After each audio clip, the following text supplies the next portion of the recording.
चरितमानस रहस्यों से भरा हुआ है। जितना उसका अध्ययन करते जाते हैं, एक से एक रहस्य निकलते चले जाते हैं। जैसे कि श्री रामचरितमानस में कहीं भी जय श्री राम शब्द का प्रयोग नहीं किया गया है, जहाँ भी प्रयोग किया गया है जय सिया राम।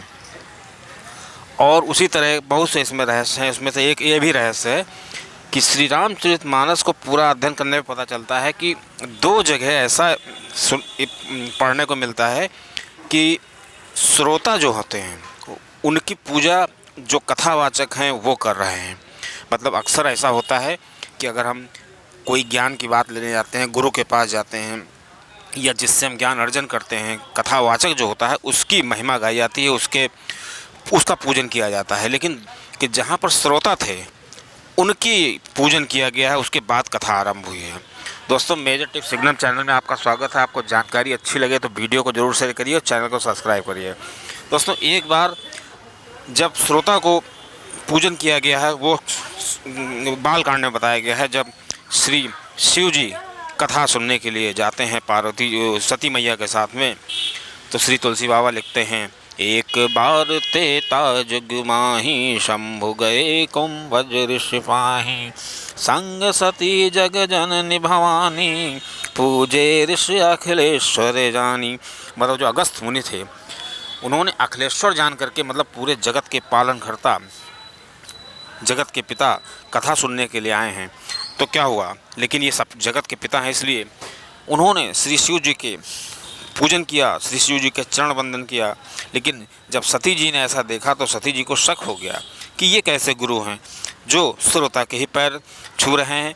तो वो अलग विषय है, लेकिन जो श्री रामचरितमानस में ऐसा प्रसंग सुनने को मिलता है। दोस्तों, दूसरी बार जब श्रोता जो होता है वो उसका पूजन किया जाता है और वो श्रोता जो है ज़्यादा महान होता है वक्ता से, तो वो पढ़ने को मिलता है हमें उत्तरकांड में। उत्तरकांड में जब गरुण जी जाते हैं श्री काकभूषण जी के पास, क्योंकि गरुण जी को मोह हो गया था जब श्री राम जी को उन्होंने नागपाश से निकाला था, तो उनको लगा ये भगवान तो कैसे हैं, देखो इनको मैंने छुड़ाया है।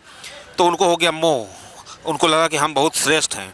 अब वो जब गए श्री शिव जी के पास तो श्री शिव जी ने कहा, तुम्हारा कल्याण नहीं हो सकता है, तुमको लंबे सत्संग की ज़रूरत है और मेरे पास इतना समय नहीं है। तुम्हें सीधे काकभूषण जी के पास जाना चाहिए, जो नील के पास जाना चाहिए, जो नीलगिरी पर्वत पर केवल कथा वाचन करते हैं। और काकभूषण जी इतने बड़े भक्त हैं श्री हनुमान जी के, श्री राम जी के, कि वो कल्पों तक इंतज़ार करते हैं श्री राम की बाल लीला देखने के लिए, और अपना रूप जो है कौवे का बनाए हुए हैं, क्योंकि कौवे के रूप में जब होते हैं तो उनको श्री राम जी के आंगन में जाने पे कोई रोकता टोकता नहीं है।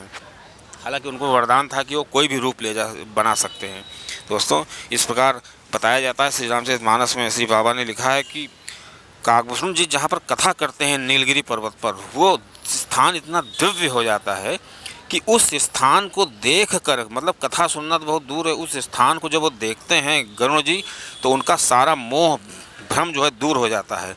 और जैसे ही काकभूषण जी देखते हैं कि गरुण जी आए हुए हैं, तो काकभूषण जी व्यास गद्दी से उतर करके, चूँकि वो कथा सुना रहे होते लेकिन वो व्यास गद्दी से उतर जाते हैं। और श्री तुलसी बाबा जी ऐसे लिखते हैं, काकभूषण जी गरुण को जब देखते हैं तो नीचे आसन पे आ जाते हैं, करी पूजा समेत अनुरागा बचन मधुर बचन तब बोले कागा।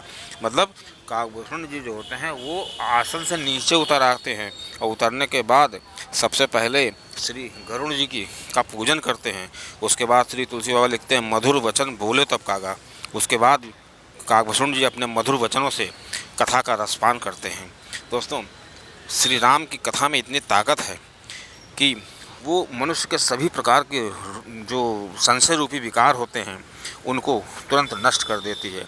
और इसके बारे में श्री तुलसी बाबा लिखते हैं, और श्री रामचरितमानस में 4 जगह कथा चल रही होती है। एक जगह पे श्री तुलसी बाबा जी स्वयं सुख है, अपने सुख के लिए कथा का आनंद ले रहे होते हैं, और दूसरे घाट पर श्री शिव जी हैं, फिर भरद्वाज जी बैठे हुए हैं और